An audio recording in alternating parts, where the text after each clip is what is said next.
आज का आधुनिक वैज्ञानिक मॉडर्न युग, बढ़ती समस्याएं, बढ़ता तनाव, बढ़ता प्रदूषण। व्यक्ति के पास अपने लिए समय ही नहीं है। खाने पीने के नाम पे मिलावटी खान पान, दूषित पेय पदार्थ और पता नहीं क्या क्या चीज़ें जिनमें पता नहीं कैसे कैसे खतरनाक केमिकल मिले हुए हैं और हमारे शरीर में ये सब कुछ प्रवेश कर रहा है। हो क्या रहा है, धीरे धीरे हमारे शरीर की रोग प्रतिरोधक क्षमता कमजोर होती जा रही है और हम लोगों की लड़ने की ताकत, इम्यूनिटी वीक होती जा रही है। तो हमारी संस्था गॉड रेस फाउंडेशन ने पिछले कई वर्षों से लगातार रिसर्च के बाद, लगातार अध्ययन के बाद कुछ ऐसी चीजें, कुछ ऐसी बातें तैयार की हैं जिससे कि आप पालन करके उनका अपने शरीर को, अपने व्यक्तित्व को निखार सकते हैं, इम्प्रूव कर सकते हैं। जब आप इस 30 मिनट की दिव्य साधना को अपनाएंगे तो हर तरह की बीमारी, तकलीफ, दुख से दूर हो जाएंगे और हमेशा के लिए स्वस्थ व सुखी होकर जीवन यापन करेंगे। दोनों हाथ जोड़कर परमपिता परमात्मा, सच्चे बादशाह भगवान शिव को ध्यान करते हुए 8 बार ये क्रिया दोहराएंगे। यस, शरीर को खींचिए, ऊपर लेकर जाइए और सांस छोड़ते हुए नीचे आ जाइए। दोनों हाथ जोड़िए, पूरी प्राणवायु सांस को भरते हुए ऊपर जाइए और सांस को छोड़ते हुए नीचे आ जाइए।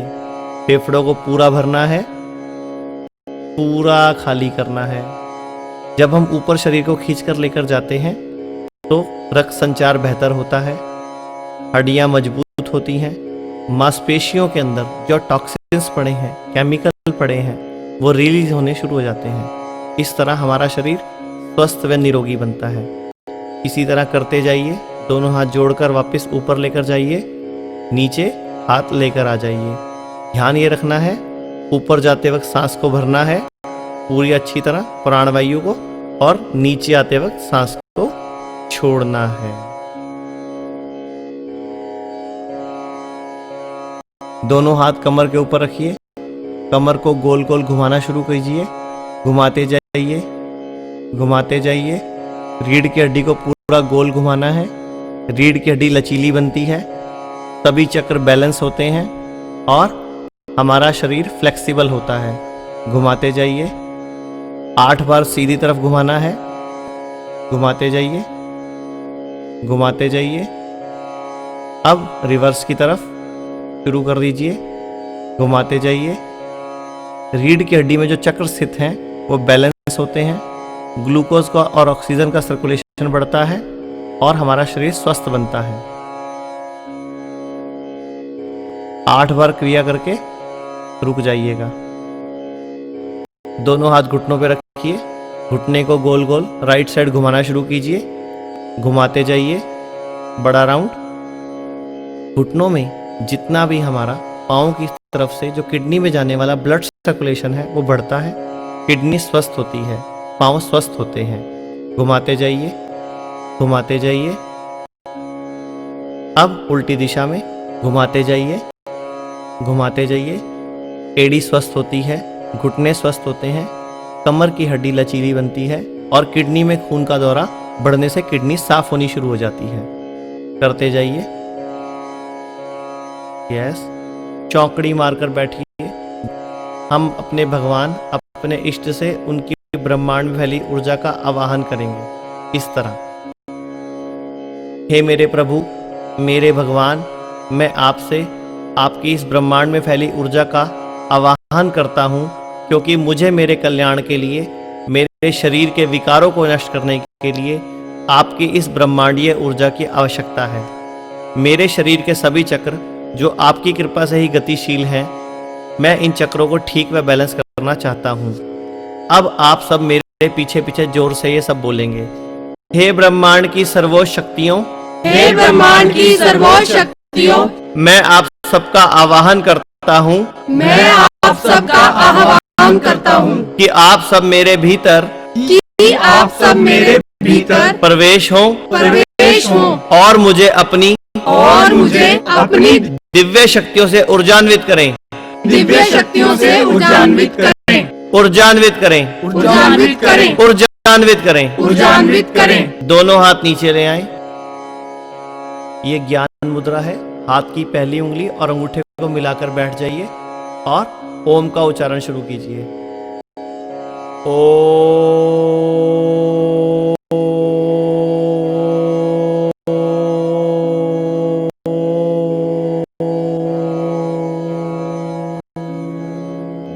जब हम ओम बोलेंगे तो पूरा पेट अंदर की तरफ खींचेंगे। अब मुद्रा बदलिए, ये वायु मुद्रा है।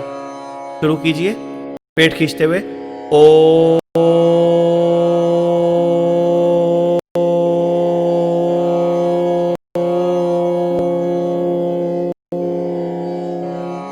हाथ की मुद्रा बदलिए, ये आकाश मुद्रा है।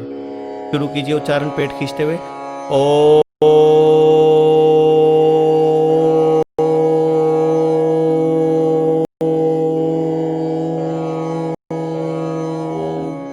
हाथ की मुद्रा बदलिए, ये शून्य मुद्रा है। और ओम का उच्चारण शुरू कीजिए। ओ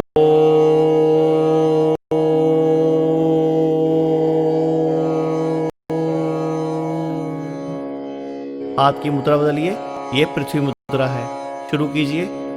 ओ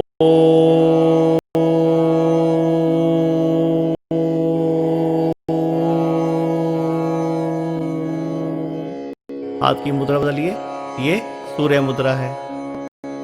ओ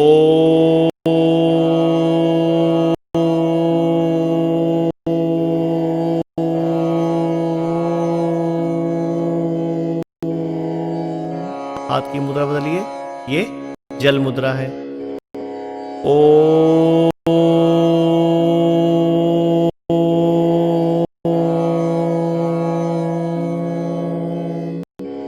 हाथ की मुद्रा बदलिए, पेट खींचते हुए वापस ओम बोलेंगे। अब वरुण मुद्रा है ये। शुरू कीजिए। ओ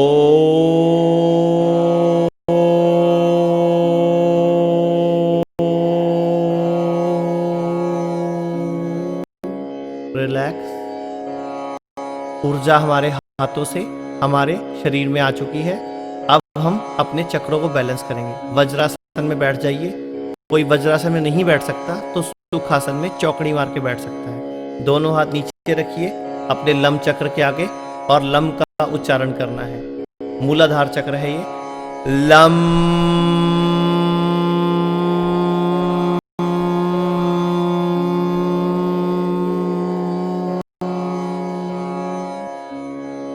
दोनों हाथ थोड़े ऊपर लेकर आइए, नाभि के ऊपर। हरा चक्र हमारा सैक्रम चक्र है, और ये वम चक्र है। बोलिए, शुरू कीजिए। वम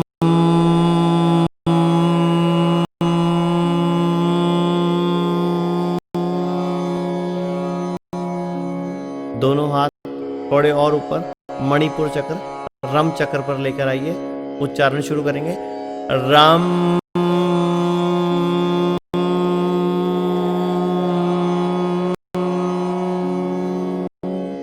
दोनों हाथ थोड़े और ऊपर हमारे यम चक्र, हार्ट चक्र पर लेकर आइए। शुरू करेंगे उच्चारण। यम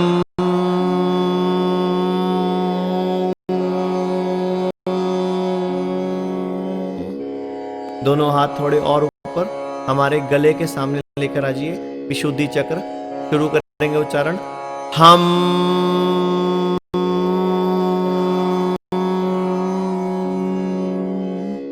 दोनों हाथ थोड़े ऊपर की तरफ लेकर आइए, माथे के आगे। ये हमारा ओम आज्ञा चक्र है। शुरू कीजिए उच्चारण। ओ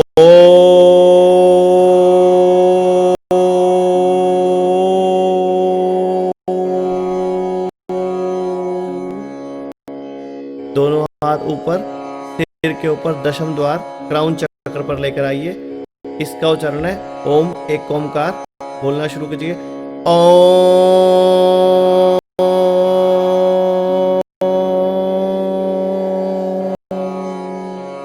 दोनों हाथ नीचे लेकर आ जाइए। वापस लम मूलाधार चक्र के सामने ले आइए, और दोबारा से उच्चारण शुरू कीजिए। लम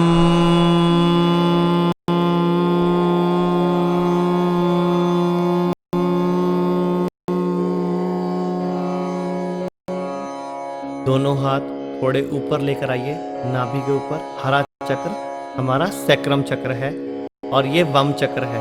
बोलिए, शुरू कीजिए। वम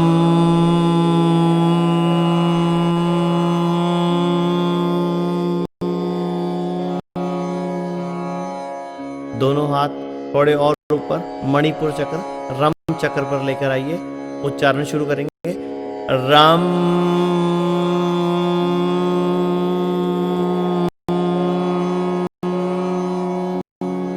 दोनों हाथ थोड़े और ऊपर हमारे यम चक्र हार्ट चक्र पर लेकर आइए। शुरू करेंगे उच्चारण। यम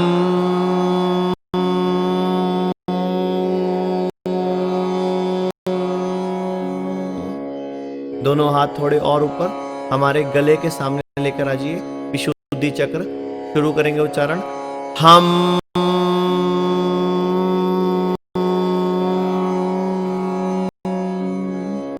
दोनों हाथ थोड़े ऊपर की तरफ लेकर आइए माथे के आगे। ये हमारा ओम आज्ञा चक्र है। शुरू कीजिए उच्चारण। ओ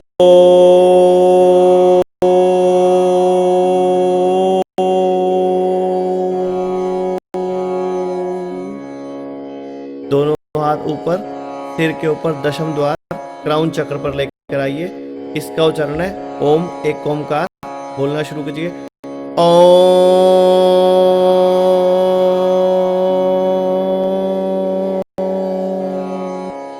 सीधे बैठ जाइए। दोनों पांव सीधे करिए। दोनों मुट्ठियां टाइट बंद करके कंधे के पास ले आइए और आगे की तरफ एक नाव चलाने की तरह शुरू करना है इसको। ये मूलाधार चक्र का व्यायाम है। इसको मंत्र के साथ शुरू करेंगे। मंत्र है ओम गण गणपते नमः। ओम गण गणपते नमः। ओम गण गणपते नमः। ओम गण गणपते नमः। ओम गण गणपते नमः। ओम गण गणपते नमः। ओम गण गणपते नमः। ओम गण गणपते नमः। अब इसी व्यायाम को 8 बार उल्टी दिशा में करेंगे। ओम गण गणपते नमः। ओम गण गणपते नमः। ओम गण गणपते नमः। ओम गण गणपते नमः। ओम गण गणपते नमः। ओम गण गणपते नमः। ओम गण गणपते नमः। ओम गण गणपते नमः। अब आप इसी तरह दोनों पांव खोलकर बैठ जाइए। मुट्ठी को बिल्कुल टाइट बंद कर लीजिए और मुट्ठी के साथ पूरा घूमते हुए राइट से लेफ्ट की तरफ चलना है। मंत्र पढ़ने के साथ शुरू करें। ओम नमो नारायणाय। ओम नमो नारायणाय। ओम नमो नारायणाय। ओम नमो नारायणाय। ओम नमो नारायणाय। ओम नमो नारायणाय। ओम नमो नारायणाय। ओम नमो नारायणाय। अब इसी को उल्टी दिशा में शुरू करेंगे। ओम नमो नारायणाय। ओम नमो नारायणाय। ओम नमो नारायणाय। ओम नमो नारायणाय। ओम नमो नारायणाय। ओम नमो नारायणाय। ओम नमो नारायणाय। ओम नमो नारायणाय। दोनों पांव जोड़कर बैठ जाइए। एक बार दाईं तरफ धरती पर सिर लगाएंगे, फिर उसके बाद बाईं तरफ धरती पर सिर लगाएंगे। धरती माँ को नमन करेंगे। ओम नमो भगवते रुद्राय। वापिस आइए। दोनों हाथ अपने पाँव पर रखिए और अब दूसरी तरफ चलिए। ओम नमो भगवते रुद्राय। नीचे सिर लगाइए। वापिस आइए। सीधे बैठ जाइए। फिर मंत्र पढ़िए। ओम नमो भगवते रुद्राय। नीचे सिर लगाइए। वापिस आइए। सीधे बैठ जाइए। ओम नमो भगवते रुद्राय। वापिस सीधे बैठ जाइए। ओम नमो भगवते रुद्राय। नीचे सिर लगाइए। वापिस आ जाइए। सीधे बैठिए। ओम नमो भगवते रुद्राय। वापिस सीधे बैठ जाइए। धरती माँ को नमन कीजिए एक बार फिर। ओम नमो भगवते रुद्राय। फिर वापिस ओम नमो भगवते रुद्राय। मंत्र पढ़िए मनी मन। ये मणिपुर चक्र का मंत्र है और एक्सरसाइज है। अब आप उल्टे लेट जाइए, दोनों हाथ कंधों की साइड पे, कंधों से आगे पांव जुड़े होंगे। ऊपर उठिए, ऊपर उठ के अपने आप को पीछे की तरफ रोकना है, ऊपर देखना है और मन ही मन मंत्र पढ़िए, ओम श्री महालक्ष्मी आय नमः। नीचे आ जाइए, एक बार फिर इसी तरह ऊपर जाना है, ऊपर जाइए, ऊपर देखिए, ओम श्री महालक्ष्मी आय नमः। ये अनाहत हार्ट चक्र का मंत्र है, वायु का मंत्र है। एक बार फिर ऊपर जाइए, पीछे देखिए, ओम श्री महालक्ष्मी आय नमः। अपने आप को रोक के रखिए और धीरे से नीचे आ जाइए। एक बार फिर ऊपर जाएंगे, ऊपर की तरफ देखेंगे, ओम श्री महालक्ष्मी आय नमः। एक बार फिर हथेलियां जुड़ी होंगी आपस में, पांव जुड़े होंगे, ऊपर जाइए, ओम श्री महालक्ष्मी आय नमः। नीचे आ जाइए, एक बार फिर ऊपर रोकिए अपने आप को, ओम श्री महालक्ष्मी आय नमः।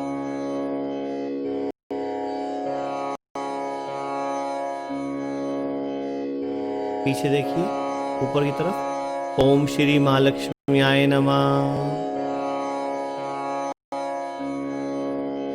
थायराइड ग्रंथि के रोग ठीक होते हैं, रीढ़ की हड्डी लचीली बनती है, ओम श्री महालक्ष्मी आय नमः। गले के रोग भी ठीक होते हैं। सीधे लेट जाइए, दोनों पांव मोड़कर, दोनों हाथ हिप्स के नीचे रख लीजिए और 25 बार मनी मन मंत्र का उच्चारण करना है, ओम सरस्वती नमः, ओम सरस्वती नमः। इस तरह पैर को मोड़ते जाइए, पेट के ऊपर लाइए, नीचे लेकर आइए, बस पाँव को जमीन पर टच नहीं करना। इसी तरह पैर मोड़ते जाइए, मनी मन मंत्र का जाप चलता रहेगा, ओम सरस्वती नमः, ओम सरस्वती नमः। ये विशुद्धा चक्र हम चक्र का मंत्र है और आकाश तत्व से प्रेरित है। गले के रोग, थायराइड, सिर दर्द, माइग्रेन, ट्यूमर और इससे संबंधित फेफड़ों के रोग, अस्थमा तक इससे ठीक होता है और पेट का वायु विकार भी दूर होता है। ओम सरस्वती नमः मंत्र का जाप मनी मन करते करते इसको 25 बार करना है। सीधे लेट जाइए, दोनों हाथ बिल्कुल सीधे, दोनों पांव बिल्कुल सीधे, बिल्कुल शिथिल शरीर, रिलैक्स माइंड और बिल्कुल रिलैक्स। पूरी गहरी लंबी सांस भरिए, पूरी गहरी लंबी सांस खाली करिए, पूरी गहरी लंबी सांस भरो, पूरी गहरी रिलैक्स करती हुई सांस छोड़ो। लंबी गहरी सांस, रिलैक्स होना शुरू हो जाइए, अपने आप को रिलैक्स होना शुरू कर दीजिए। सोचिए कि आपके शरीर का हर एक स्नायु, मसल रिलैक्स हो रहा है, रिलैक्स हो रहा है। आपका शरीर सिर से लेके पांव तक रिलैक्स होता जा रहा है, रिलैक्स हो रहा है। रिलैक्स होना शुरू कीजिए, रिलैक्स होना शुरू कीजिए। मन में एक ही विचार करना है कि आपको अपने फायदे के लिए शांत और गहरी नींद में चले जाना है। ध्यान कीजिए कि आप आरामदायक महसूस कर रहे हैं, आप गहरी नींद में जा रहे हैं। सांस लीजिए, बाहर निकाल दीजिए, गहरी सांस लीजिए, बाहर निकाल दीजिए। आप केवल मेरी आवाज सुन रहे हैं और कुछ नहीं, केवल मेरी आवाज। कोई दूसरी आवाज आपके लिए मायने नहीं रखती। सांस लीजिए, सांस छोड़िए। सांस छोड़ने के साथ ही महसूस कीजिए आपका पूरा शरीर रिलैक्स होता जा रहा है, शांत होता जा रहा है। रिलैक्स और रिलैक्स, गहरी नींद और गहरी नींद। आप रिलैक्स हो रहे हैं। अपने फोरहेड को, ललाट को, माथे को रिलैक्स कीजिए। महसूस कीजिए आपका माथा बिल्कुल रिलैक्स है। आंखों को आराम दीजिए। सोचिए, आपकी पलकें बहुत भारी हैं, बहुत भारी, और अब बिल्कुल रिलैक्स हो गई। Relax, relax. अपनी गर्दन और कंधे के मसल्स को रिलैक्स कीजिए। महसूस कीजिए कि जो कंधों पर बोझ है वो हल्का होता जा रहा है। गर्दन और कंधे के मसल्स रिलैक्स होते जा रहे हैं। अब आपकी गर्दन, कंधे, सिर बिल्कुल रिलैक्स हैं और यह रिलैक्सेशन नीचे की ओर बहकर आपकी पीठ की तरफ आ रहा है। महसूस कीजिए, अपने आप को रिलैक्स कीजिए, अपनी मसल्स को रिलैक्स कीजिए। अब हर एक सांस लेते समय महसूस कीजिए आपका शरीर बह रहा है और आप गहरे रिलैक्सेशन में जा रहे हैं और गहरे रिलैक्सेशन में जा रहे हैं। अपनी मसल्स को रिलैक्स कीजिए। कंधे से लेकर उंगलियों तक अपने हाथ के सभी अंगों को, अपने हाथ के सभी पार्ट्स को रिलैक्स कीजिए। उंगलियों में रिलैक्सेशन को फील कीजिए। दोनों हाथ रिलैक्स हैं, पूरे रिलैक्स हैं। आप ध्यान की गहराइयों में बह रहे हैं। रिलैक्स, रिलैक्स, बहुत रिलैक्स। अब फिर से गहरी सांस लीजिए। सांस छोड़ते समय अपनी चेस्ट के स्नायुस को, मसल्स को रिलैक्स कीजिए और रिलैक्स और रिलैक्स। गहरी सांस लीजिए, गहरी सांस छोड़िए और साथ ही पेट के मसल्स को रिलैक्स कीजिए। रिलैक्स और रिलैक्स। महसूस कीजिए आप काफ़ी हद तक पूरी तरह रिलैक्स हैं और रिलैक्स और रिलैक्स। आपके दोनों पाँव रिलैक्स होते जा रहे हैं। घुटनों के नीचे का हिस्सा रिलैक्स, पाँव की उंगलियां रिलैक्स। अब आपका शरीर आराम का एहसास कर रहा है। आप बहुत ज़्यादा रिलैक्स फील कर रहे हैं। आप बह रहे हैं, गहरी नींद में जा रहे हैं, गहराई में जा रहे हैं।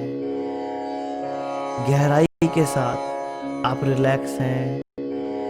आपका शरीर सिर से लेके पांव तक रिलैक्स है। रिलैक्स, रिलैक्स, गहराई से रिलैक्स। अब आप एक सीढ़ी को देखिए। इस सीढ़ी के 10 कदम हैं। अभी थोड़ी ही देर में मैं 10 से 1 तक गिनूंगा। आपको ऐसा महसूस करना है कि हर कदम आपको एक सुंदर, शांत जगह पर लेकर जा रहा है, आपकी मनपसंद जगह पर लेकर जा रहा है।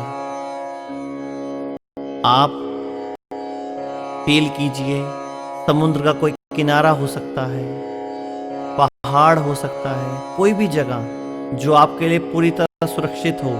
आप ऐसी जगह को महसूस कीजिए।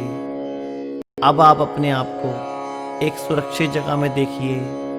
यह सीढ़ी आपको एक विशेष जगह पर लेकर जाएगी।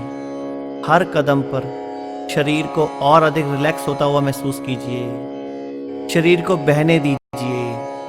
10, रिलैक्स हो जाइए। 9,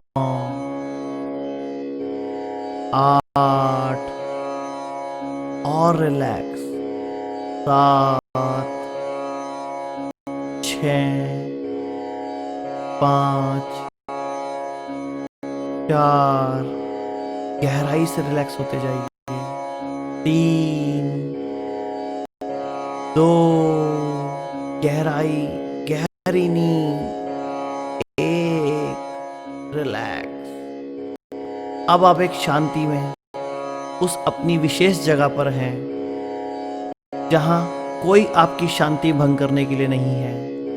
आपके लिए दुनिया की सबसे शांतिमय जगह है। अपने आप को यहाँ पर देखिए, शांति को महसूस कीजिए जो आपके अंदर है। इन पॉजिटिव भावनाओं का आनंद उठाइए। यह सेशन खत्म हो जाने के बाद काफी लंबे समय तक आप इन भावनाओं को अपने पास रख सकेंगे। इन पॉजिटिव भावनाओं को मजबूत होने दीजिए। शांति का एहसास कीजिए, गहरी शांति का एहसास कीजिए। और जब भी आप रिलैक्सेशन करने के बारे में सोचेंगे, आप गहराई से रिलैक्स हो जाएंगे। शांति का एहसास करते हुए आप रिलैक्स हो जाएंगे। अब आप अधिक शांति का एहसास कर रहे हैं, अधिक रिलैक्स, और ज़्यादा रिलैक्स। यह पॉजिटिव भावनाएं आपको और अधिक मजबूत करती चली जाएंगी। आप गहराई से रिलैक्स हैं। आप अपने इस सबकॉन्शियस माइंड की शक्ति का उपयोग स्वास्थ्य, धन, खुशी को प्राप्त करने में लगाते हैं। आप अच्छी जिंदगी को स्वीकार करने के लिए तैयार हैं। आप हर अच्छी चीज प्राप्त करने के काबिल हैं। आप अपने जीवन में खुशी को जगा देते हैं। संतोष, शांति आपकी जिंदगी में है। इस संतोष को और खुशी को प्राप्त करने के लिए जो भी कुछ करने की आवश्यकता है, आप वह करते हैं। आप अपनी जिंदगी को खुशी और संतोष से भरा हुआ देखना पसंद करते हैं। रिलैक्स, शांत, रिलैक्स, बिल्कुल शांत। ऐसे ही लेटे रहिए, ऐसे ही लेटे रहिए। अपने ध्यान को माथे के बिल्कुल बीच में, जहां तिलक लगाते हैं, बिंदी लगाते हैं, वहां पर रोक के रखिए। सारा ध्यान माथे के बिल्कुल बीच में रोक के रखिए।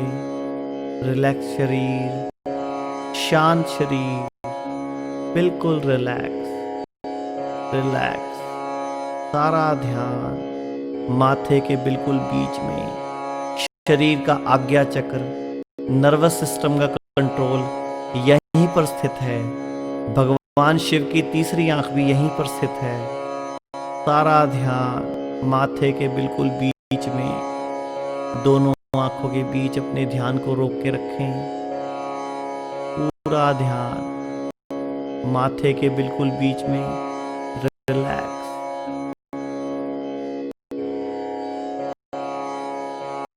सारा ध्यान माथे के बिल्कुल बीच में। रिलैक्स, पूरा ध्यान माथे के बिल्कुल बीच में।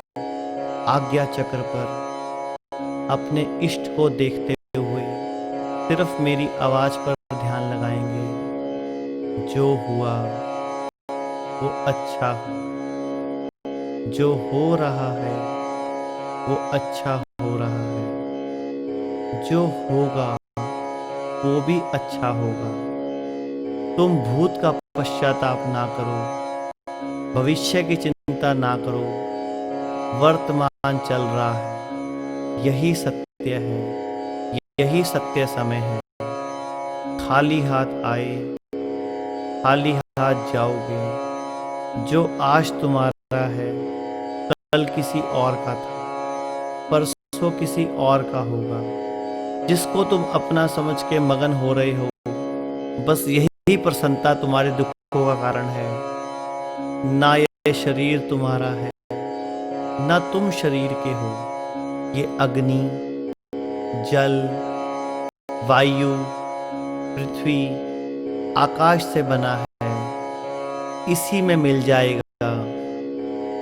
पंच भौतिक पृथ्वी में सब कुछ समा जाएगा। परंतु आत्मा स्थिर है, अविनाशी है। और तुम क्या हो? सिर्फ शरीर हो। जो भी कुछ तू करता है उसे भगवान के अर्पण करता चल। ऐसा करने से सदा जीवन आनंद और सुख से परिपूर्ण हो जाएगा। आज के बाद तुमने जिंदगी में किसी की बुराई नहीं देखनी, किसी की कमियां नहीं देखनी, बस जो है सब भगवान का अंश है। हर एक को वैसा ही स्वीकार करना है जैसा वो है, अपने आप को, अपने परिवार को ऐसा ही स्वीकार करते हुए चलते जाना है। सारा ध्यान माथे के बिल्कुल बीच में, ध्यान को रोक के रखो माथे के बीच में। दोनों हाथों को आपस में मलना शुरू करें, आपस में रगड़ें और जोर से अच्छी तरह गरम करें और गरम करें। हथेलियों से आग निकलनी चाहिए, हथेलियां गरम हो जानी चाहिए। जब हथेलियां गरम हो जाएं, दोनों हथेलियों को आंखों पर लगाओ, आंखों के ऊपर रोक के रखो। इसके सेक को आंखों में महसूस करो, पूरे चेहरे पर मलो। पूरे चेहरे पर मलने के बाद लेफ्ट साइड करवट लेकर उठ के बैठ जाओ बाईं तरफ। घर में जब आपने लेटना है तब भी बाईं तरफ लेटना है, और जब उठना है तब भी बाईं तरफ से उठना है। सीधे बैठ जाइए चौकड़ी मार के, रिलैक्स। धन्यवाद।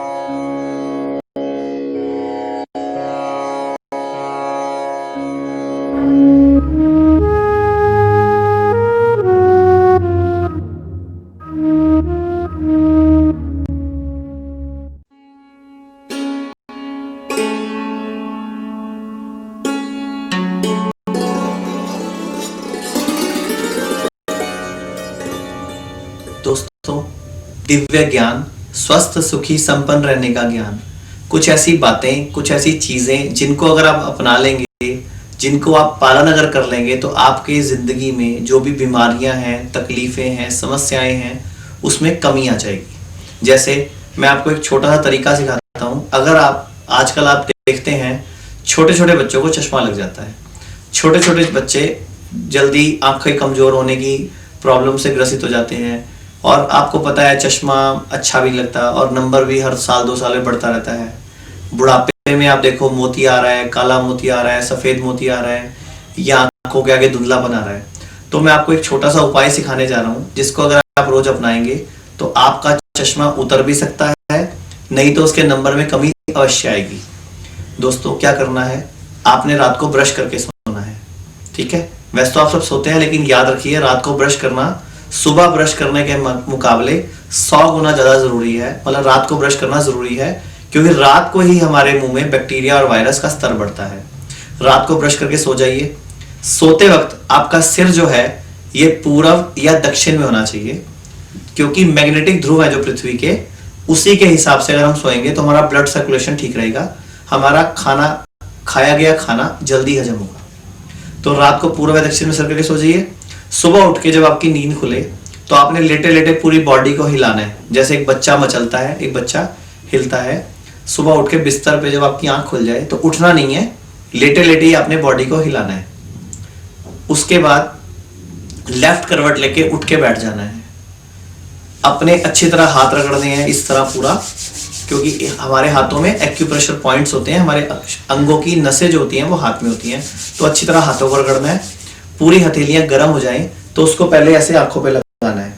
5-10 सेकंड रोकने के बाद पूरे चेहरे पे मल के आंखें खोल देनी है। उसके बाद अपनी ही बासी थूक जो आपके रात को मुंह में बनती है, उसको अपने हाथ पे लेके अपनी आंखों पे ऐसे नीचे ऊपर पूरा मल देना है। ठीक है, अगर आपके चेहरे पे कोई दाग धब्बा है तो वहां भी आप इस थूक को मल सकते हैं। जब आपने अपनी थूक को आंखों पे लगा लिया, उसके बाद 3 उंगलियां ऐसे रख के, उंगली को 2 उंगलियां आंखों पे रख के और 1 उंगली माथे के बीच में रख के इस तरह घुमाएं। 7 बार सीधा, 7 बार उल्टा। उसके बाद 25-30 बार ऐसे और 25-30 बार इस तरह। उसके बाद दोबारा हाथ रगड़ने हैं आपने, अच्छी तरह गर्म करने हैं। जब हथेलियां अच्छी तरह गर्म हो जाएं, उसको ऐसे आंखों पे लगाना है। 5, 10, 15, 20 सेकंड रोक के पूरे चेहरे पे मल के आंखें खोल देनी है। दोस्तों, इतनी सी एक्सरसाइज है, आपकी आंखों की रोशनी बढ़ जाएगी। छोटे मोटे नंबर का चश्मा है, 0.25 नंबर का, 0.5 नंबर का चश्मा है, वो उतर जाएगा। और अगर बड़े नंबर का चश्मा है या मोतिया वगैरह आ रहा है तो वहीं पे उसकी रोकथाम हो जाएगी। तो एक छोटा सा तरीका अपना के आप अपनी आंखों को जिंदगी भर स्ट्रांग रख सकते हो। इसके बाद जब आपने बिस्तर से पांव रखना है जमीन पर, तो आपने चेक करना है कौन सी सांस चल रही है। एक सांस चलती है लेफ्ट या राइट। तो जो सांस चल रही है, जो नासिका चल रही है, वो वाला पांव जमीन पर रखें, क्योंकि जब हम धरती पर पांव रखते हैं तो धरती की गुरुत्वाकर्षण शक्ति का जो मैग्नेटिक करंट है, जिसको हम बोल सकते हैं, उसकी रेज है, वो हमारी बॉडी में एंटर करती हैं। तो हमारी बॉडी के अंदर जब वो एक तरह का करंट एंटर करता है तो हमारी बॉडी की इम्यूनिटी उसको रोक लेती है। तो जो सांस चल रही है वो अगर आप वो वाला पांव जमीन पर रखेंगे तो भविष्य में आपको हार्ट अटैक होने की संभावना, लकवे का अटैक होने की संभावना, ब्रेन ट्यूमर होने की संभावना में भी कमी आ जाएगी। और खास तौर पे गर्भवती महिलाएं अगर ये नियम अपनाएंगी तो उनके नॉर्मल बच्चा होने का चांस भी बढ़ जाएगा। तो दोस्तों, सुबह सुबह इस प्रक्रिया को आप अपनाएंगे, आपसे मैं यही अपेक्षा करता हूं। हम बात कर रहे हैं दिव्य ज्ञान, स्वस्थ सुखी संपन्न रहने का ज्ञान। तो कुछ बातें, कुछ चीजें, कुछ नियम मैं आपको सिखाने लगा हूं। अगर आप उसको अपना लेंगे तो एक तो आपके घर में जो भी तकलीफ या जो भी बीमारी से ग्रसित व्यक्ति है उसमें कुछ ना कुछ उसको लाभ मिलेगा। अगर कोई बीमार नहीं है और इन बातों को अपनाएगा तो भविष्य में बीमार होने के चांस कम पड़ जाएंगे। मींस आपको बीमारी होने की संभावना में कमी आ जाएगी। हमारी संस्था का उद्देश्य यही है कि हम हर व्यक्ति को डॉक्टर बना दें, खुद का डॉक्टर, स्वस्थ रहने के लिए, अच्छा जीवन जीने के लिए। क्योंकि हो क्या रहा है, कोई मोटापे की, कोई शुगर की, कोई बीपी की गोली खा रहे हो, कभी थायराइड हुआ थायराइड की गोली खा रहे हो, जिंदगी भर आप इन डॉक्टरों के ग्राहक बनते जा रहे हो। आपके साथ हो क्या रहा है, आपको एक बीमारी होती है, आप उसकी दवाई खाते हो, थोड़े टाइम बाद आपको एक नई बीमारी आ जाती है, फिर पता लगता है अब ये ट्यूमर हो गया, अब ये कैंसर हो गया, कभी रसौली हो गई, कभी सिस्ट हो गई। तो कुछ चीजें, कुछ खाने पीने के नियम मैं आपको सिखाने जा रहा हूं। अगर आप इनको अपना लेंगे तो आपके घर में आपको खुद को बीमारी आने की संभावना में कमी आ जाएगी। और मेरी आपसे गुजारिश है, जब भी आप इस वीडियो को देखें, आप इस बात को सुने तो इसको ज्यादा से ज्यादा लोगों तक फैलाएं ताकि बाकी लोग भी इसका फायदा उठा सके। तो ध्यान से सुनते जाइए और अमल करते जाइए। सबसे पहले, रात को सोते वक्त आपको ब्रश करके सोना है। ब्रश क्यों करना है? क्योंकि रात को ही हमारी बॉडी में बैक्टीरिया और वायरस का लेवल बढ़ता है। रात को ही नकारात्मक शक्तियों की ताकत ज्यादा होती है। और हम लोग दोस्तों सुबह ब्रश कर लेते हैं, रात को करना भूल जाते हैं या आलस मारते हैं, और हम आलस कर जाते हैं कि ब्रश कोई बात नहीं, क्या फर्क पड़ता है। दिन भर आपने जो भी कुछ खाया पिया होता है उसके कण हमारे दांतों में फंसते हैं। उन कणों में ही बैक्टीरिया पैदा होते हैं, आपके दांत सड़ते हैं और मुंह में रात भर पूरी रात लार बनती रहती है। वो लार के साथ बैक्टीरिया वायरस भी आपके पेट में पहुंच जाते हैं। और आप लोग देख ही रहे हो, छोटी आंत में इंफेक्शन हो रहा है, किसी को अल्सर हो रहा है, किसी को अपेंडिक्स हो रहा है, किसी को रसौली हो रही है। तो ये बैक्टीरिया वायरस का ही खेल है जो आपके मुंह के द्वारा ही शरीर में जा रहा है। तो रात को ब्रश करके सोना है। सुबह जब आपकी नींद खुले तो आपने उठकर सीधे खड़े नहीं होना, लेटे लेटे ही शरीर को हिलाना है। हाँ, एक बात और रह गई, सोते वक्त आपका सिर पूर्व या दक्षिण में होना चाहिए। सोते वक्त आपका सिर पूर्व या दक्षिण में होना चाहिए। क्यों? क्योंकि मैग्नेटिक ध्रुव के साथ अगर आप सोएंगे तो पृथ्वी की जो शक्ति है, पॉजिटिव एनर्जी है, वो हमारी बॉडी में बढ़ जाएगी। हमारा खाना अच्छे से हजम होगा। हमारा ऑरा, जो हमारा प्राकृतिक चुंबकीय क्षेत्र है, जो हमारे आसपास एक प्रोटेक्शन लेयर है, यहां आप एक चित्र में भी देख सकते हैं, ये प्रोटेक्शन लेयर भी आपकी स्ट्रांग हो जाएगी। इसके बाद सुबह उठ के जब आपकी नींद खुले, आपने बॉडी को हिलाना है, शरीर को, ताकि खून जो आपके शरीर में 5 लीटर है ये आपकी बॉडी में घूम जाए। क्योंकि होता क्या है, रात को लगभग 2.5 से 3 लीटर खून हमारे एब्डोमेन, पेट के एरिया के आसपास आ जाता है खाना हजम करने के लिए। तो घुटनों से, एड़ी से कम हो जाता है। तो सुबह उठ के आप जब बॉडी को हिलाएंगे तो खून का दौरा पूरे शरीर में एक समान हो जाएगा। ठीक है।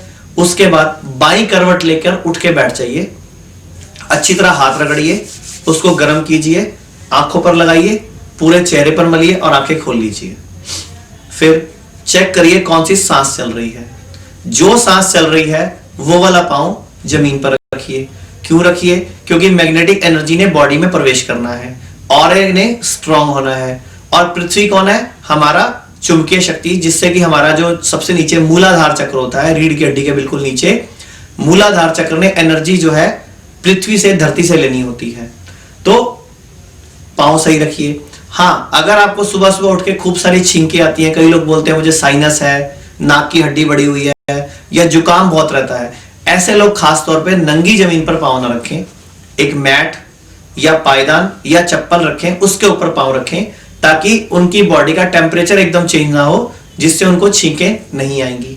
उसके बाद दोस्तों सबसे पहला काम होता है सुबह उठ के फ्रेश होना, यूरिनल के लिए या स्टूल पास करने के लिए जाना। अगर आपको सुबह सुबह स्टूल पास करने में, यूरिनेशन में प्रॉब्लम आती है, तो दोस्तों सुबह सुबह आप एलोवेरा, आंवला, नोनी, इस तरह का कोई भी जूस पी सकते हैं जिससे न्यूट्रिशन मिले, या आप कोई फ्रूट भी खा सकते हैं, लेकिन शर्त यह सीजन का होना चाहिए। और एक काम कर सकते हैं, 2 या 4 गिलास गुनगुना पानी पी सकते हैं। वजन घटाना है तो नींबू और शहद को मिलाकर, जितना नींबू का रस हो शहद उससे थोड़ा कम हो, उसका पानी, गर्म पानी गुनगुना करके पी सकते हैं। उसके बाद आप अपने कामों में शुरू हो जाइए, रूटीन के कामों में। ब्रश कीजिए, और ब्रश करने से पहले कभी भी चाय नहीं पीजिए, यानी कि bed tea means bad T. तो बेड टी सुबह ब्रश करने से पहले नहीं पीनी चाहिए। उसके बाद जब आप ब्रश कर लेंगे, आपको लगता है कि सुबह सुबह में फ्रेश नहीं होता, बाद में होता हूं, कोई प्रॉब्लम नहीं है, धीरे धीरे नियम बॉडी का अपने आप सेट हो जाएगा। उसके बाद आपको अगला काम क्या करना है, अगर आपको चाय पीनी है तो दूध वाली मत पीजिए, ब्लैक टी, हर्बल टी या लेमन टी पी सकते हैं। अगर दूध वाली पीना भी चाहते हैं तो साथ में सामान ज्यादा ना खाइए, जो आप बिस्किट, भुजिया, कुरकुरे, नमकीन खाते रहते हैं वो कम खाइए। हमें बचपन से 2 चीजें सिखाई गई हैं, एक ब्रश रोज करना चाहिए और एक नहाना रोज चाहिए। बचपन में हम इस चीजों पे आनाकानी करते थे, हमारी पिटाई भी हुई है कि ब्रश क्यों नहीं किया, नहाए क्यों नहीं। दोस्तों अगर उसी वक्त हमारी एक पिटाई और हो गई होती कि हमें एक्सरसाइज रोज करनी है, सैर रोज करनी है या व्यायाम रोज करना है, तो दोस्तों आज बीमारियां इतनी ना बढ़ रही होती। इसी को ध्यान में रखते हुए हमारी संस्था गॉड ग्रेस फाउंडेशन ने कई सालों की रिसर्च के बाद, मेहनत के बाद एक ऐसी दिव्य साधना तैयार की है, 30 मिनट की है, जिसको अगर आप रोज कर लेंगे तो आपको शुगर, बीपी, मोटापा, कमर दर्द, सिर दर्द, घुटने दर्द, जितनी भी बीमारियां आप सुनते हो रोजाना दुनिया में, उन सब में भी लाभ मिलेगा, बीमारियां ही नहीं आएंगी। या अगर आप उसको रोज करोगे तो आप आध्यात्मिक और मानसिक रूप से भी सशक्त हो जाओगे, क्योंकि उसमें मंत्र है, एक्सरसाइज है, एक्यूप्रेशर है, योग है, मेडिटेशन है। जिस तरह मुसलमान भाई रोज नमाज पढ़ते हैं, देखा है कभी बीमार कम पड़ते हैं, उनको शुगर, हार्ट प्रॉब्लम, कमर दर्द, ऑपरेशन से बच्चे होना, ये सब कम हो रहा है। तो जैसे मुसलमान भाइयों के रोज नमाज है, ऐसे हमारे हिंदू, सिख, बौद्ध, जैन, बाकी सब धर्मों की नमाज कहाँ है। तो दोस्तों उसका बीड़ा हमारी संस्था ने उठाया है, एक दिव्य साधना, एक 30 मिनट की एक्सरसाइज, जिसको अगर आप रोज कर लेंगे तो आपके बीमारी आने की संभावना में बहुत अत्यधिक कमी आ जाएगी। आप बीमार नहीं पड़ेंगे और आप दिन भर मानसिक रूप से स्वस्थ भी रहेंगे और खुश भी रहेंगे। आपके दिन भर के कामकाजों में आप अच्छा महसूस करोगे, क्योंकि मेडिटेशन एक ऐसी चीज है, गीता का ज्ञान एक ऐसी चीज है, जिसको आप अगर सुनते हो तो आपके जीवन में सकारात्मक परिवर्तन आते हैं। तो दिव्य साधना रोज करिए जो हमारी संस्था ने बनाई है, और अगर आप कर सकते तो सैर भी रोज करिए, क्योंकि ऑक्सीजन भी मिलती है, फ्रेश ऑक्सीजन के साथ साथ आपके फेफड़े भी स्वस्थ रहते हैं और शरीर भी स्वस्थ रहता है। सुबह उठने के बाद आप चाय का सेवन करते हैं। चाय बुरी चीज नहीं है, मैं आपको चाय के बारे में थोड़ा सा बता देता हूं। चाय एक्चुअल में जो चाय का पौधा है वो किस काम आता है, चाय का पौधा लो बीपी को हाई करने के काम आता है। और इधर तो आप बीपी की गोली खाते हैं, उधर से आप चाय पीते हैं, मतलब एक तो आप बीपी को डाउन करने के लिए टैबलेट खा रहे हैं, उधर से बीपी हाई करने की गोली खा रहे हैं। दोस्तों ये चाय बेसिकली अंग्रेज खुद पीते थे अपने लिए, क्योंकि उस देश में यूरोप में, जर्मनी में 6 से 8 महीने सूरज नहीं उगता था, तो उन लोगों का टेम्परेचर जो है, बीपी है, वो डाउन रहता था, तो वो लोग इसके लिए रेगुलर चाय पीते थे। जब 1750 के आसपास अंग्रेज भारत में आए, तब पहली बार वो चाय का पौधा भारत में लेके आ रहा है, और उन्होंने भारत में कुछ एरियाज में चाय के पौधे लगाए। हुआ क्या, कई जगह चाय उगी, कई जगह नहीं उगी। असम साइड पे, कश्मीर साइड पे कुछ चाय के पौधे पनप गए, और जो किस्म तैयार हुई उसकी, वो उस अंग्रेजों के लिए अपने देश से भी अच्छी किस्म यहां तैयार हो गई, और उन लोगों ने यहाँ की चाय पीना शुरू कर दिया। हम लोगों ने देख देख के उनको कॉपी करा, हम लोग भी चाय पीने लग गए। दोस्तों भारत के अंदर टेम्परेचर जो है वो 25 से 30 डिग्री रहता है। ये चाय एक्चुअल में हमारे को स्टिमुलेट का काम करती है, हमें स्टिमुलेट करती है, अंदर से हार्ट पे लोड भी डालती है, जिससे हमारा बीपी लो बीपी नॉर्मल रहता है। और हमारे हिंदुस्तान में हाई बीपी एक बहुत बड़ी समस्या है। भारत में लगभग 3 से 4 करोड़ लोग रोजाना हाई बीपी को कंट्रोल करने की गोलियां खाते हैं और उधर से चाय पीते हैं। तो चाय बुरी नहीं है, पहली बात तो दूध वाली चाय बुरी है। और जो ये पत्ती यूज करते हैं, ज्यादातर पत्ती जो है वो एक्चुअल में पत्तियां जो है चाय की वो तो एक्सपोर्ट हो जाती हैं और डंडियां जो है क्रश करके हमें केमिकल्स में डुबो के डिप करके दी जाती हैं और जो कलर छोड़ती हैं जब आप चाय पीते हो। तो अगर आपको चाय पीनी है तो ब्लैक टी, हर्बल टी या लेमन टी, या मार्केट में आप पता कर लीजिए तुलसी, अदरक, सौंफ, इलायची की चाय मिलती है आजकल। बाबा रामदेव की चाय दिव्या पे आती है, वो भी पी सकते हैं। इस तरह की कोई चाय पीजिए जिससे कि आपका जीवन खुशहाल बने और आपका लीवर जो आप बार बार लीवर खराब हो रहा है, किसी की किडनी में इंफेक्शन हो रहा है। अब चंडीगढ़ की बात करें तो पीजीआई में रोजाना किडनी पेशेंट भर्ती होते हैं। तो दोस्तों मुख्य कारण इसका हमारा बार बार चाय पीना है। तो चाय को कम कीजिए और अगर चाय पीनी भी है तो साथ में उसके साथ जो सामान खाना है वो कम खाइए। कुरकुरे, भुजिए, नमकीन, बिस्किट, ये सब कम खाइए। एक और चीज मैं आपको क्लियर करता हूं, कई लोग बोलते हैं खाली चाय नहीं पीनी चाहिए। ऐसा कहीं नहीं लिखा दोस्तों। लिखा क्या हुआ है, खाली पेट चाय नहीं पीनी चाहिए। किसी बिस्कुटों के लालची ने कहावत चेंज कर दी, खाली चाय नहीं पीनी चाहिए, और हम सब लोग चाय के साथ कुछ ना कुछ खाते रहते हैं। तो चाय को अगर आप पीना चाहते हैं तो बिना दूध वाली पीजिए, और अगर आप दूध वाली पीना भी चाहते हैं तो फिर गाय का दूध हो, भैंस का दूध या पैकेट वाले दूध की चाय ना बनाया कीजिए और कोशिश कीजिए बिना दूध के चाय पीजिए। तो आपसे गुजारिश है चाय का सेवन कम कीजिए, आपको बीमारियों में कमी आएगी और स्वास्थ्य लाभ होगा। दोस्तों एक और छोटा सा नियम मैं आपको सिखा रहा हूं ब्रेकफास्ट, लंच और डिनर के बारे में। नाश्ता आपका हैवी होना चाहिए, लाइक ए किंग, लगभग 50% पूरे दिन का, यानी कि जितना आपको दिन भर में खाना है उसका 50% आपको नाश्ते में खाना है, लाइक ए किंग। लंच में ब्रेकफास्ट के मुकाबले थोड़ा हल्का, यानी कि लाइक ए क्वीन, दिन भर का 35%, और डिनर आपका बिल्कुल हल्का, एक बैगर की तरह लगभग 15%। वो एक कहावत भी है ना, breakfast like a king, lunch like a queen and dinner like a bagger, यानी कि नाश्ता भारी, लंच उससे हल्का और डिनर उससे हल्का। और इनके टाइम क्या होने चाहिए दोस्तों, हमारे शरीर में एक नेचुरल क्लॉक लगी हुई है जिसमें हम कह सकते हैं अपने आप हमारे शरीर में रस बनते हैं। उस वक्त खाना अगर आप खाते हैं तो वो खाना जल्दी हजम होता है, आपके शरीर को पौष्टिकता प्रदान करता है और आपको स्वस्थ रखता है। जैसे नाश्ते का टाइम होता है 7 से 9, यानी कि सुबह 7 और 9 के बीच में नाश्ता हो जाना चाहिए, और कई लोग सुबह सो के 10 बजे उठते हैं, तो दोस्तों ये गलत तरीका है। दूसरा, लंच का टाइम 1 से 3, दोपहर को 1 से 3 बजे के बीच में दोपहर का खाना खाना चाहिए, और शाम का खाना भी लगभग 7 और 8 बजे के बीच में खा लेना चाहिए, यानी कि रात को सोने से बहुत पहले।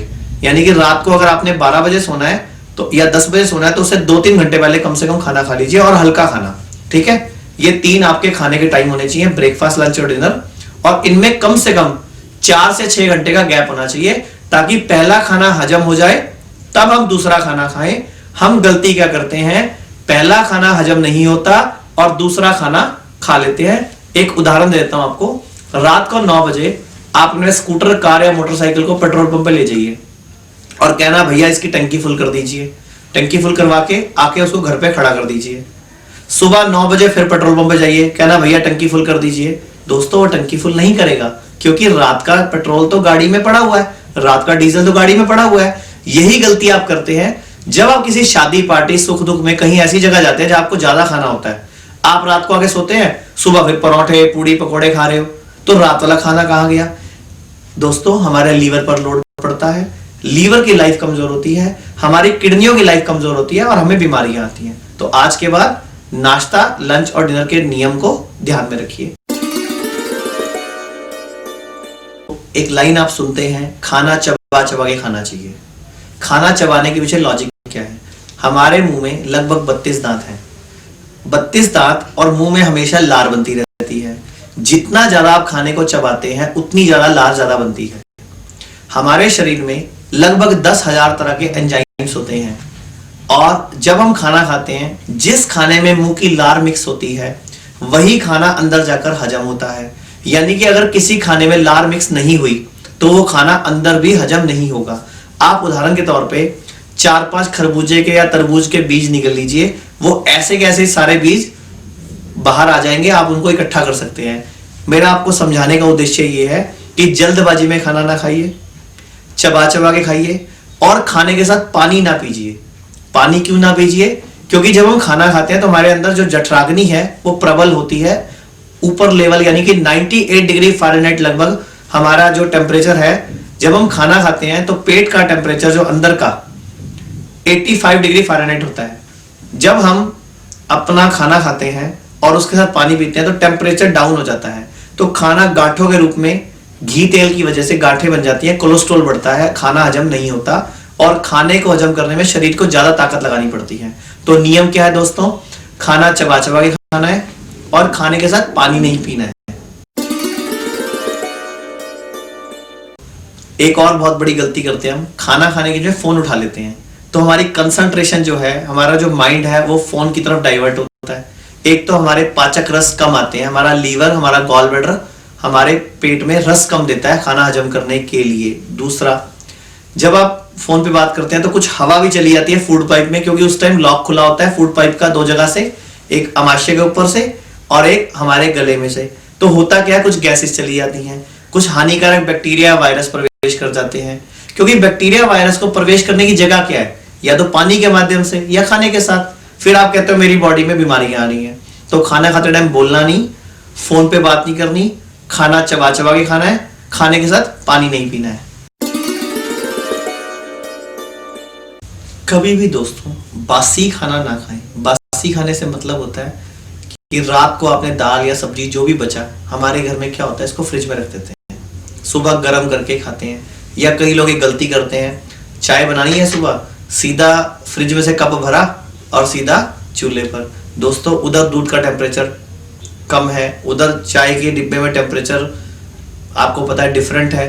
होता क्या है दोस्तों, आपके पेट में कई तरह की गैसेस बनती है, आपको माइग्रेन हो सकता है। तो कभी भी अगर आपको सुबह दूध वाली चाय पीनी भी है तो दूध को पहले बाहर निकाल के रख दें, उसके टेम्परेचर को नॉर्मल होने दें, उसके बाद उसका सेवन करें। और बासी खाना ना खाएं। जैसे कई लेडीज क्या करती हैं, सुबह बच्चों का स्कूल का टाइम जल्दी होता है, रात को आटा गूंद के रख दिया कि सुबह इसकी चपाती बना देंगे। दोस्तों जो फ्रिज की गैसेस हैं वो आटे पर नकारात्मक असर दिखाती हैं। और आजकल छोटे छोटे बच्चों को देख रहे हो, किसी को शुगर हो रही है, कभी अपेंडिक्स का ऑपरेशन हो रहा है, कभी उनको चश्मा लग रहा है, या वो बार बार बीमार पड़ रहे हैं। दोस्तों ताजा खाना खाना चाहिए, बासी खाना नहीं खाना चाहिए। और कोशिश किया कीजिए ये जो ब्रेड बंद जो भी बासी चीजें हैं, क्योंकि ये अंग्रेजों ने अपने लिए बनाई थी, इसलिए क्योंकि वहां ताजा अन्न ताजी सब्जियां नहीं उगती थी। और हम लोग इसको ब्रेड को, बर्गर को, पिज्जे को बड़ा शौक से खाने लग गए। तो ये दोस्तों बासी खाने में आता है ये सब कुछ।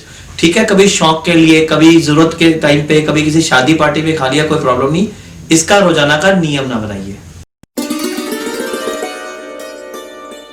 एक और बात ध्यान देने की है, हमारे घर में मिक्सी है, हम उसमें सामान पीसते हैं। दोस्तों जब वो गर्म हो जाती है तो आप उसको बंद कर देते हैं, क्यों? खराब ना हो जाए।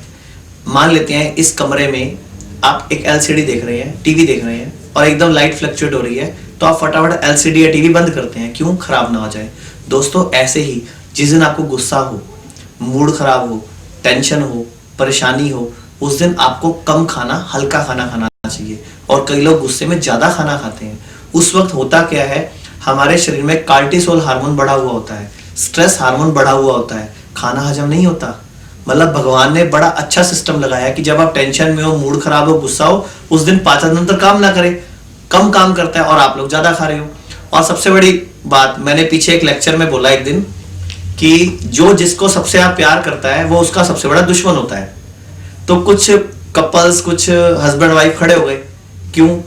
तो मैंने उनको बताया कि एक कपल में, मियाँ बीवी में एक ऐसा रिश्ता है, जैसे मान लेते हैं हस्बैंड का मूड खराब है, हस्बैंड ने बोला मैं खाना नहीं खाऊंगा, वाइफ क्या करती है, जरा सा खा लो, मेरी कसम लगे खा लो। इस तरह वो एक अत्याचार। कहने का मतलब ये है कि प्यार प्यार में आप तो अपना प्यार दिखा रहे हो, लेकिन आपको नहीं पता कि पाचन तंत्र कम काम कर रहा है। तो दोस्तों गुस्से में, मूड खराब में, टेंशन में आप सिर्फ फ्रूट खाइए, सलाद खाइए, हल्का खाना खा सकते हैं, हैवी खाना उस दिन ना खाइए। आप काफी टाइम से देख रहे हैं हमारे देश में गायों की संख्या कम होती जा रही है, भैंसों की संख्या बढ़ती जा रही है, मिलावटी दूध बहुत बिक रहा है। आप लोग पता नहीं क्या सोचते रहते हो कि हमारा दूध मिलावटी नहीं हो सकता, हमारा दूध या बहुत अच्छा है। दोस्तों, गाय का दूध ही सर्वश्रेष्ठ है। हमेशा गाय का दूध पीजिए। ये पौष्टिक होता है, हजम होने में हल्का होता है, और एक सबसे बड़ी बात, इसमें मिलावट के चांस बहुत कम होते हैं, क्योंकि एक तो पीलेपन में है, पतला है, हजम जल्दी होता है, और सबसे बड़ी बात, गाय जो खाना खाती है उसका जो पौष्टिक तत्व है, गाय का जो लीवर है वो बहुत स्ट्रांग होता है, तो उसके दूध में पौष्टिकता ज्यादा होती है।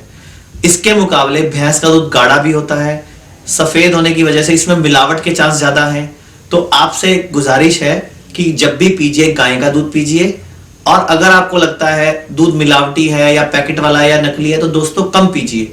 और फिर भी अगर आपको लगता है पीना ही पीना है तो सिर्फ नाश्ते में पीजिए, सूरज डूबने का तो बिल्कुल ना पिया कीजिए।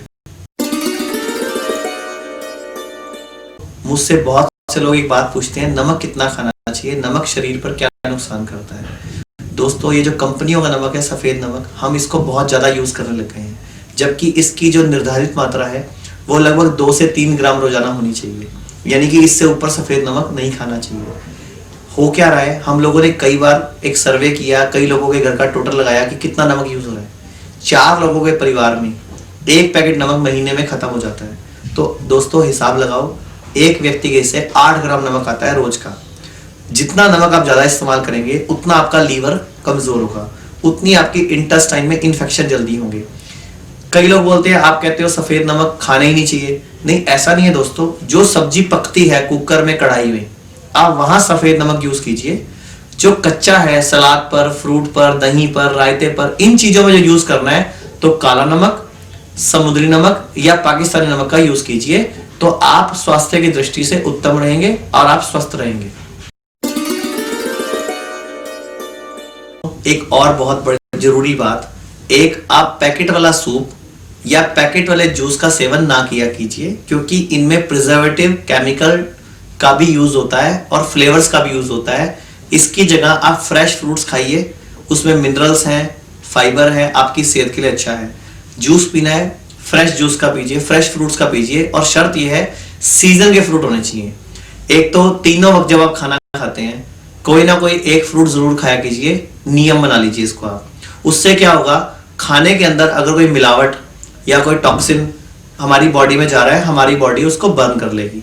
एक और जरूरी बात, जब आप घर में फ्रूट और सब्जियां लाते हैं तो हमारी संस्था ने दिव्य शक्ति नाम का एक पाउडर, एक ऐसा प्रोडक्ट बनाया है जिसमें इंग्रेडिएंट्स जो है ऐसी ऐसी भस्में, ऐसी ऐसी चीजें डली हैं कि जब घर में आप फ्रूट सब्जी लाते हैं तो आप कुछ देर एक पतीला बड़ा पानी का भर के या एक बाल्टी पानी में रख के उसमें फ्रूट और सब्जियों को साबुत ही डुबो दीजिए। जैसे आप टीवी पे कई बार ऐड देखते हैं, आरओ की ऐड आती है ना, कि आरओ के पानी में आप फ्रूट सब्जियां डुबो दीजिए।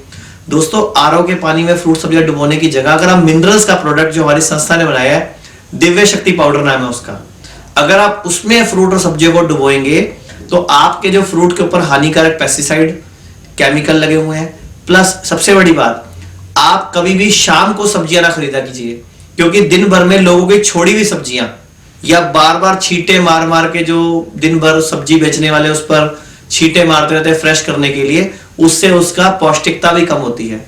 एक, जब भी फ्रूट और सब्जियां लाइए घर में तो साबुत दिव्य शक्ति पाउडर में डुबो के रखिए, उसको भिगो के रखिए, जिससे उसका केमिकल और वायरस निकल जाए।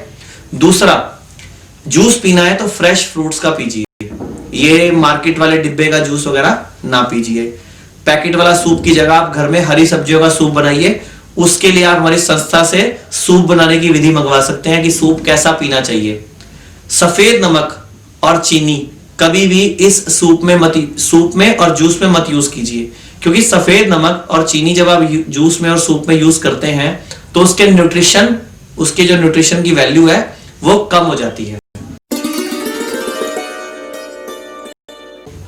कभी भी खड़े होकर खाना ना खाइए, खड़े होकर पानी ना पीजिए, क्योंकि शरीर के अंदर एक सिस्टम है, एक मैकेनिज्म है, ये पूरी एक मशीनरी है जिसको आप जैसे चाहे यूज करते जा रहे हो।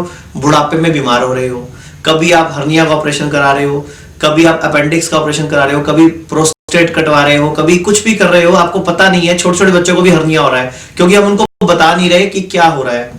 होता क्या है, हम शादियों में जाते हैं, अपनी एक प्लेट लेते हैं, खड़े होकर खाना खाते हैं। दोस्तों कभी भी खड़े होकर खाना नहीं खाना, खड़े होकर पानी नहीं पीना, बैठकर कोशिश करिए जमीन पर खाना खाइए, सीधी कमर करके खाना खाइए, क्योंकि जब हमारा पेट इकट्ठा होता है तो आंतड़ियां इकट्ठी हो जाती हैं, खाना लेट हजम होता है। पलंग पर हम बैठ के खाना खाते हैं, बर्तन कोई और उठा के लेके जाता है। पलंग पर खाना तो रोगियों को मिलता था हमारे पुराने टाइम में। जब रोगी होता है कोई, आज भी अगर कोई रोगी है, परेशान है, बीमार है, आप उसको खाना पलंग पर देते थे। लेकिन आज की डेट में तो हम खुद रोगी बन रहे हैं पलंग पर खाना खा के।